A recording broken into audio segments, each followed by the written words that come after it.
Baiklah, sebelumnya assalamualaikum warahmatullahi wabarakatuh. Untuk hari ini nanti mapel APLPI ya. Sí, que me gusta. Jadi untuk hari ini akan saya berikan sedikit penjelasan nanti untuk bab 8 ya. 8 untuk APLPI.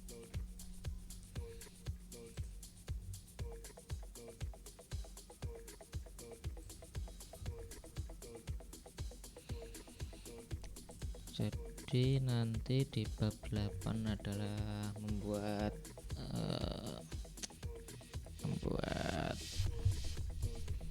gambar interior ya, membuat gambar interior. Jadi untuk bab ini nanti poinnya akan masuk semua di bab-bab sebelumnya. Jadi di sini sudah ada teksnya, mungkin nanti untuk dipahami lagi bisa dibaca sendiri ya. Jadi setelah mempelajari berbagai aturan, prinsip, jenis gaya, tema, material, finishing hingga ornamen, sekarang sudah mulai masuk untuk aplikasinya. Bagaimana penerapan untuk teori-teori yang sebelumnya di bab 1 sampai bab 7. Itu nanti implementasinya di gambar seperti apa ya.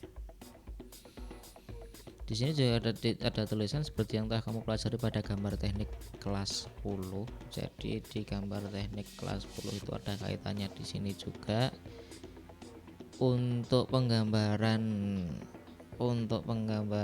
interior itu seharusnya di kelas 10 sudah mendapatkan proyeksi ortogonal dan proyeksi piktorial. Sí, que me gusta. Ya. Jadi nanti bisa dipelajari lagi seperti apa proyeksi ortogonal dan proyeksi piktorial, nanti dipelajari.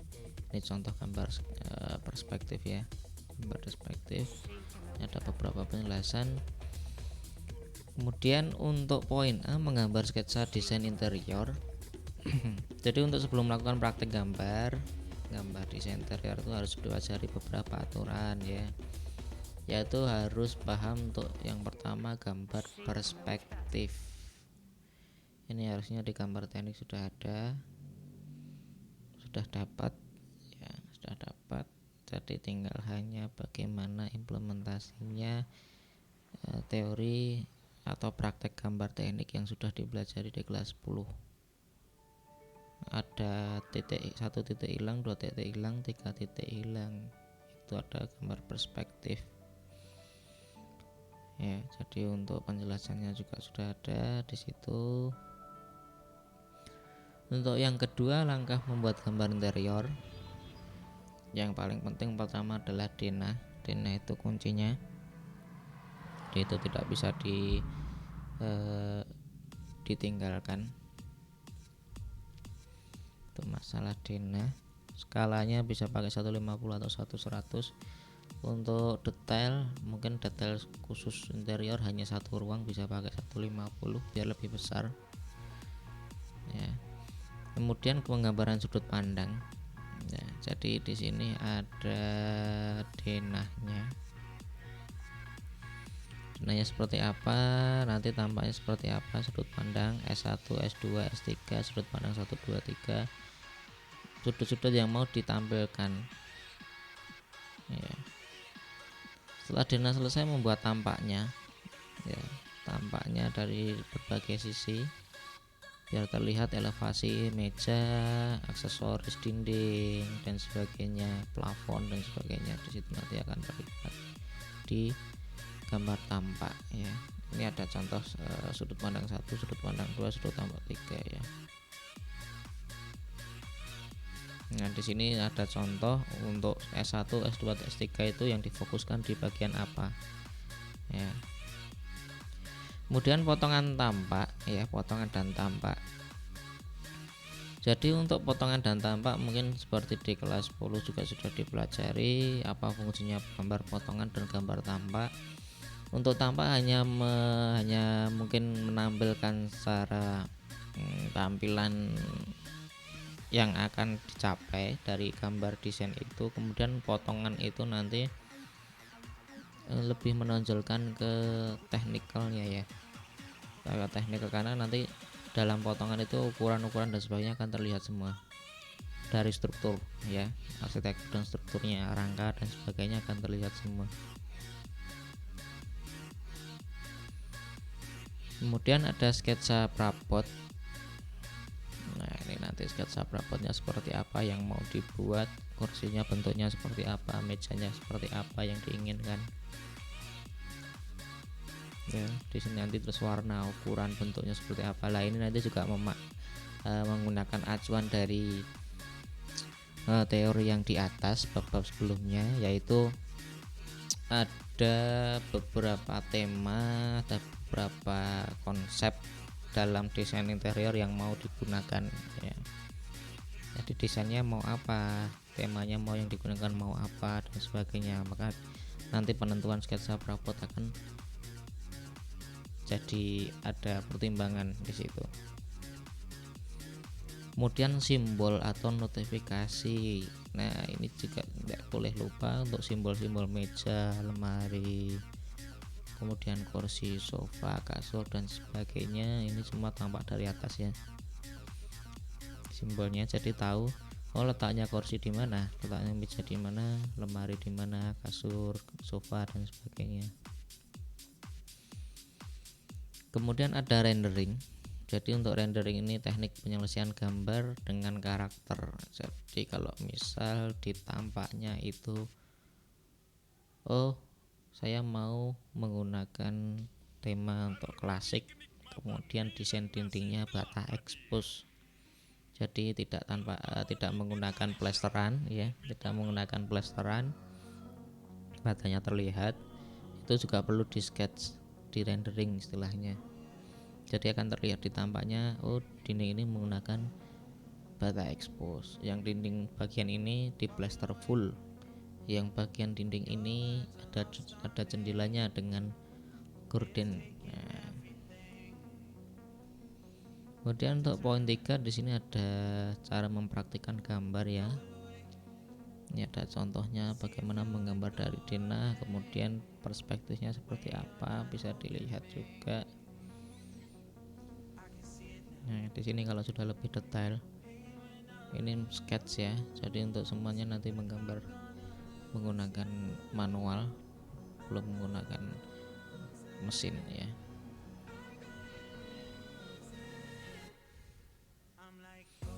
Kemudian untuk B, menggambar desain interior untuk berbagai keperluan ruang. Nah untuk ruangan sendiri, tiap ruang itu memiliki konsep atau desain yang berbeda. Tidak mungkin untuk kamar tidur itu akan disamakan dengan ruang keluarga dan sebagainya, dapur, ruang tamu, teras ya, kamar tidur, ruang belajar, ruang kerja, ruang keluarga dan sebagainya. Pasti desain interiornya akan berbeda karena tujuan dan fungsinya juga sendiri sudah berbeda ya. Di sini ada beberapa contoh desain interior ruang tamu dan sebagainya, kemudian desain kamar tidur seperti apa.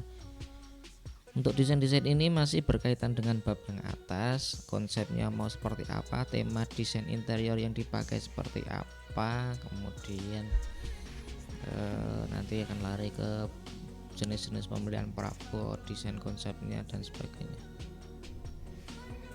Ya, ini ada beberapa contoh konsep-konsepnya kamar mandi.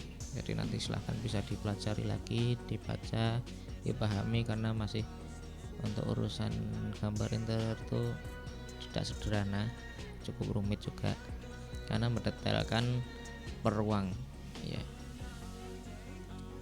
Kalau yang mungkin biasanya kemarin hanya menggambar dinah, tampak potongan dan sebagainya, desain interior ini lebih masuk ke spesifik desain per ruangnya, jadi lebih banyak lagi.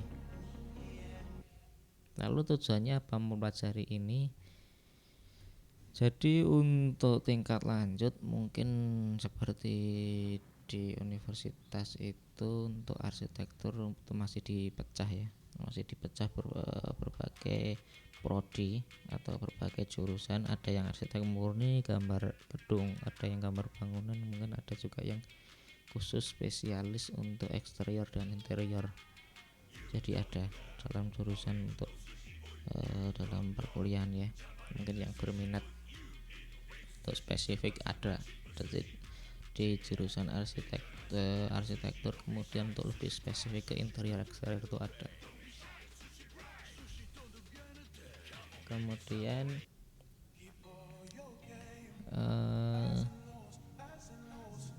dua bab itu ya mungkin bisa coba dipelajari untuk soal-soalnya juga.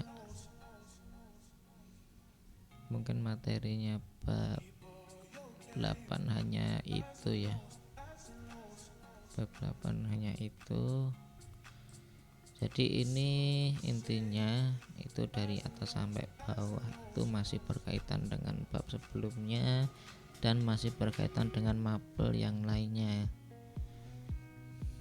Tapi untuk aplikasi perangkat lunak dan perancang interior ini lebih spesifik ke interior dan nanti penggunaan alat tool dengan komputer. Ya. Jadi untuk yang poin A menggambar sketsa itu ilmunya kelas 10 ya. Kelas 10 diulang lagi, dipelajari lagi. Cara menggambar denah tampak potongan itu di kelas 10 juga sudah diajari. Mapel dasar-dasar konstruksi ya. Dan kalau mungkin di kelas 11 ini juga mendapatkan tugas juga di mapel KUG, konstruksi utilitas gedung. Tapi untuk lebih spesifik ruangan itu nanti bisa dikombinasi juga. Untuk KUG itu jika menggambar bangunan gedung interiornya juga seperti apa, di sini juga bisa masuk juga. Kemudian ada tadi untuk desain untuk berbagai keperluan ruang juga bisa dipelajari lagi. Jadi fungsinya berbeda-beda ya, untuk tiap ruang desainnya juga beda-beda. Mungkin itu saja ya untuk sedikit penjelasan dari saya. Untuk mungkin yang penasaran nanti kapan menggunakan software, aplikasi dan sebagainya nanti masih di akhir-akhir, karena itu memang masuknya nanti di belakang ya. Untuk lebih pendalaman nanti di kelas 12. Untuk kelas 11 ini masih manual dan nanti sebagian juga sudah menggunakan komputer. Mungkin cukup sekian dari saya. Kalau nanti masih ada pertanyaan bisa japri dan sebagainya. Untuk materinya tolong bisa dibaca-baca lagi, dipelajari biar lebih paham ya, karena ini nanti juga masih berkaitan dengan bab-bab selanjutnya. Mungkin cukup sekian dari saya. Wassalamualaikum warahmatullahi wabarakatuh.